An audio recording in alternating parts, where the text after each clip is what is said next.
Mon idée, c'est vraiment de travailler sur le principe de bien commun. Comment est-ce que peut-être que l'art et les artistes peuvent, à travers leur manière de faire, de voir, euh, euh, suggérer des nouvelles formes de comportement, des nouvelles formes de pratiques, des nouvelles formes d'habitation. Euh, et l'eau est finalement le fil conducteur, je dirais le révélateur de Matza. C'est vraiment la matière première et c'est l'eau qui permet de révéler ou de mettre en lumière un certain nombre d'enjeux.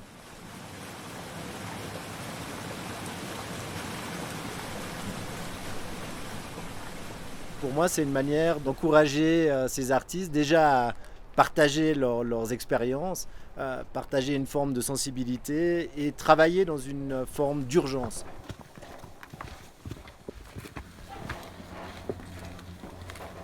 Dans les premiers jours, on a un peu apprivoisé la région ou le territoire qui entoure la cabane Concordia, avec toute l'équipe qui est avec nous.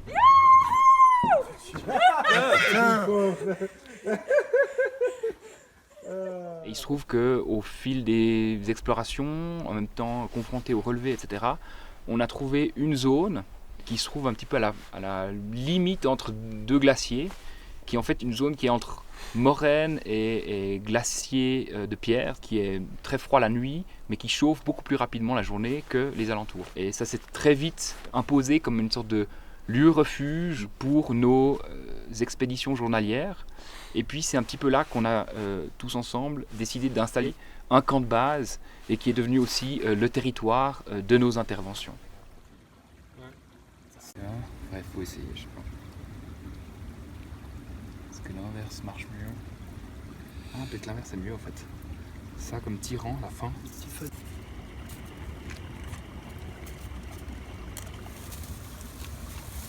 On a comporté là.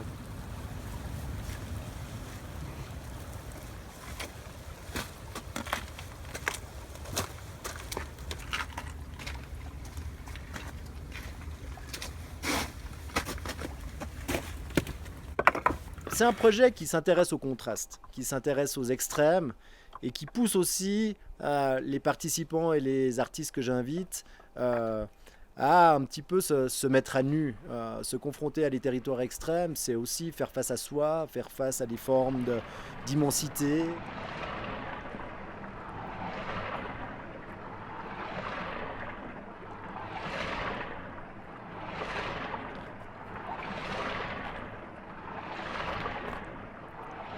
Moi, je m'attendais quand même à ce que la Concordia UT soit plus accessible comme ça.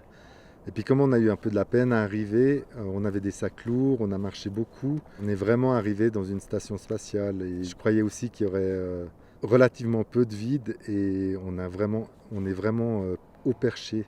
La réalité est plus violente, entre guillemets, que ce que j'imaginais. C'est très compliqué d'être dans un endroit où on ne peut pas sortir comme ça. J'ai un gros problème là de claustrophobie et de liberté entravée. Je me suis attelé à capter des images, à trouver des choses, des formes, des lignes. Et je risque de travailler à partir de ce matériel, mais pas à partir de la station. Ciao. Ciao ciao. Je pense que c'est le départ d'un processus beaucoup plus long.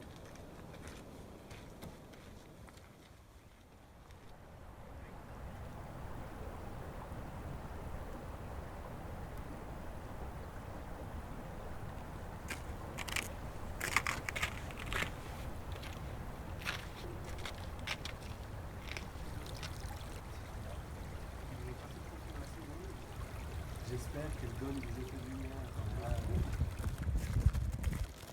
Mon travail a consisté à découvrir l'endroit avec des expéditions en quelque sorte, des partages aussi avec les autres. Le glacier d'Aletsch a été énormément photographié et mon objectif à moi c'était de travailler les grilles et de travailler l'enjeu et les problématiques du glacier d'Aletsch. J'aime bien pouvoir aussi transcrire les informations d'une manière pédagogique. Et puis je rêve de pouvoir faire une infographie sur le glacier d'Aletsch, comme j'ai pu faire précédemment sur le glacier du Rhône, d'expliquer un peu l'historique et les enjeux.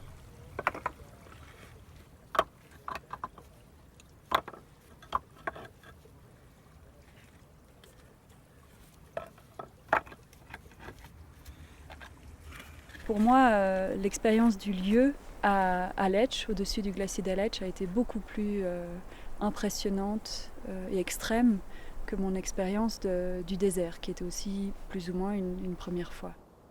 Ça, c'était plutôt une surprise parce que je suis suisse et de découvrir justement de telles conditions de vie et de tels paysages en Suisse. Ça a été une expérience assez forte. Dans le désert, donc c'est une région où il y a très peu de pluie, donc j'ai fait un rainbook et j'ai proposé aux habitants, donc les 4 habitants d'Amboy, d'inscrire une goutte d'encre bleue, enfin d'aquarelle bleue, au jour correspondant quand il y aurait de la pluie. Débute en 2015, donc au moment où on y était, jusqu'en 2091. Ce que j'ai fait aussi à Amboy, c'était des dessins du lac ancien qui était sur cette région maintenant désertique, qui a été complètement asséchée, et puis aussi les eaux souterraines de la région. Donc le fil conducteur, c'est voilà, les eaux en relation à ces territoires-là.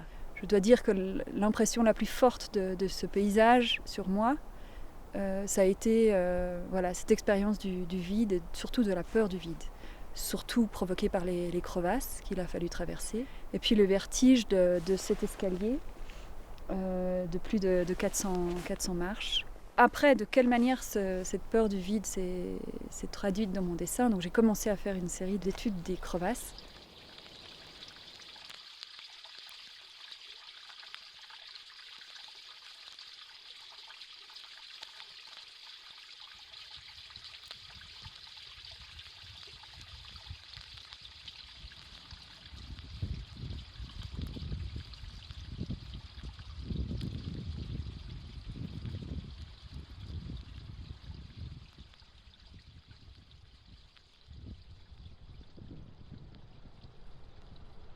Il y a un impact climatique très fort du glacier, au niveau notamment des températures, des humidités et des vents, qui font que tout le système microclimatique et météorologique autour des glaciers est complètement perturbé par cette masse. On a en fait en permanence des vents froids descendants, ce qui va en gros à l'inverse des phénomènes climatiques qu'on a dans les autres vallées alpines. Et c'est donc ce phénomène particulier qui nous a amené à étudier plus précisément ces échanges d'air sur et aux abords du glacier.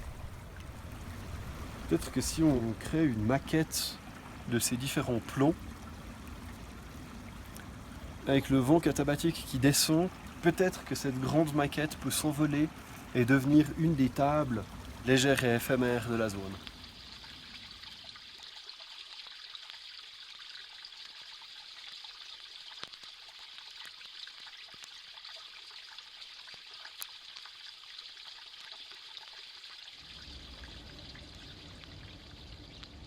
Dans le désert, on avait le sentiment d'être dans un grand territoire, une grande mer dans laquelle on pouvait se promener très facilement, alors qu'ici, sur le glacier d'Aletsch, c'est impossible de se promener sereinement, tout bouge, tout change, tout est en perpétuelle mutation. Ici, c'est impossible de vivre sans les autres, c'est impossible de vivre sans la cordée, et c'est aussi un espace qui est écrasant, qui nous tombe dessus complètement, qui nous tombe, enfin, même au propre au figuré, on voit les cailloux qui tombent, qui glissent des falaises, qui s'écroulent, qui emportent tout sur leur passage, qui détruisent aussi leur manière, toute forme de petite vie. Mais c'est des territoires durs, vraiment très très durs.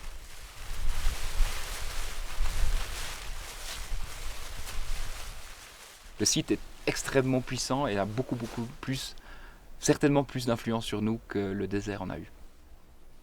On a fait une étude sur la présence ou l'absence d'eau dans l'air dans le désert, qui nous a permis d'étudier des micro-variations d'humidité à l'intérieur du désert, et puis à partir de là, de trouver des lieux particuliers dans lesquels on trouve un petit peu plus d'eau dans l'air et dans lesquels on peut commencer à le capter.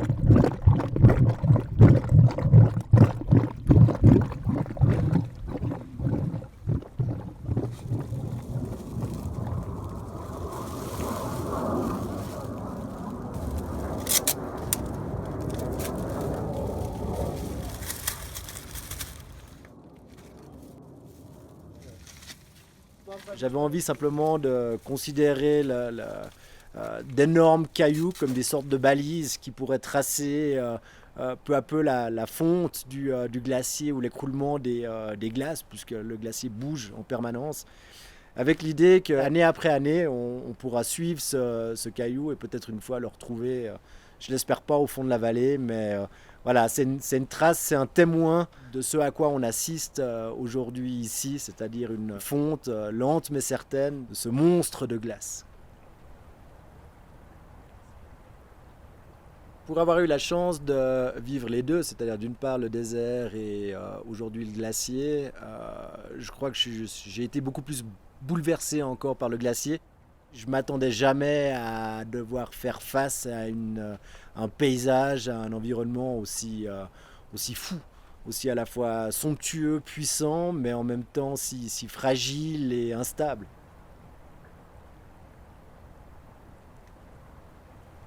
J'avais très envie de filmer en pellicule, dans la suite un peu des films de montagne comme ça qui étaient filmés en pellicule avec du matériel à ressort qu'on peut remonter, ça veut dire qu'il n'y a pas besoin de moteur, il n'y a pas besoin d'électricité.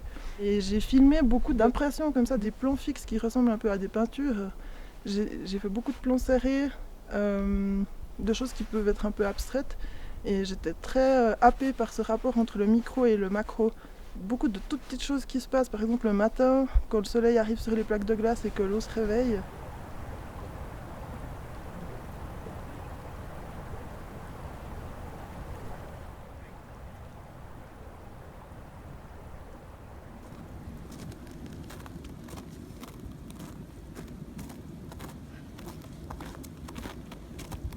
J'ai voulu enregistrer justement l'état du glacier, donc d'une part par le dessin, donc dessin d'observation finalement, l'état présent, actuel du glacier.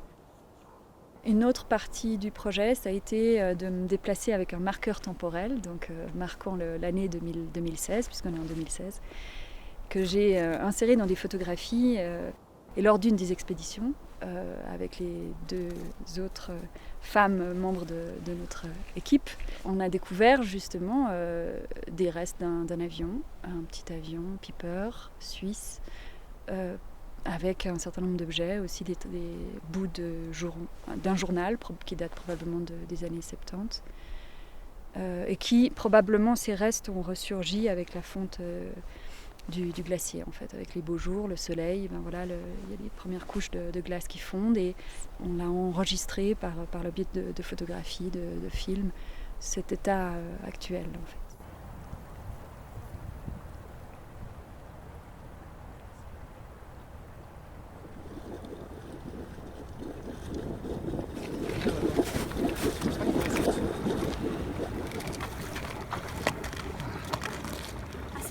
Tonique, hein.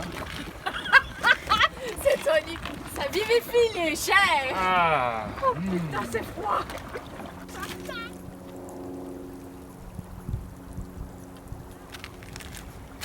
Oui, ça pour aller nettoyer le petit frisson de glace.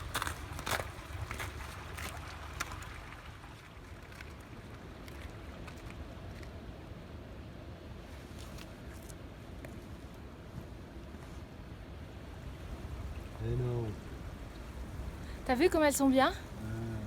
La lumière est parfaite là. Là, c'est vrai. Ouais. Elle est un peu jaune.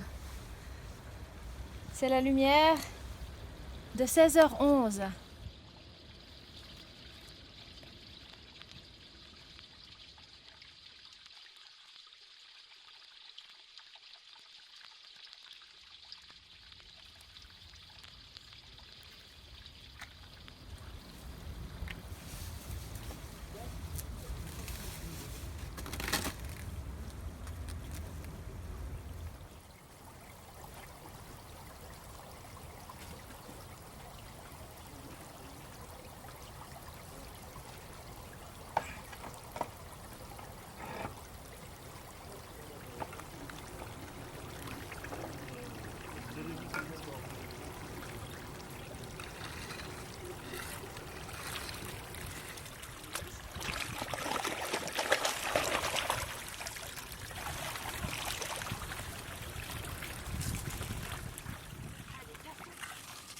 le site, les discussions, les rencontres nous ont amenés sur des pistes très très différentes. Les lumières de glace, les lumières d'eau nous ont très vite fascinés. Comment est-ce que la glace devient un élément qui, dès qu'il prend un tout petit peu d'épaisseur, devient aussi presque élément de construction, il devient rocher, il devient cristal.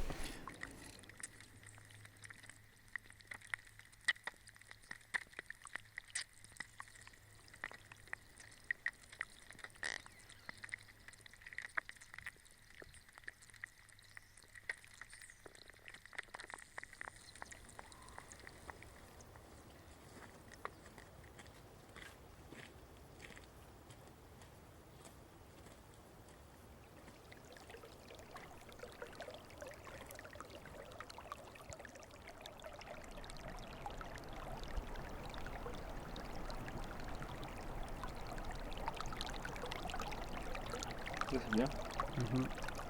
Mais là, celle-là, c'est le reflet. Et une grande similitude avec Amboy, c'est qu'on a le même type de zone refuge. On a une cabane, à Amboy on avait un trailer qui était le seul endroit plus ou moins climatisé dans lequel on pouvait se retrouver et aussi se retrouver collectivement, c'est-à-dire échanger avec toute l'équipe. Et puis c'est exactement ce qu'on a ici aussi quand on remonte nos 467 marches.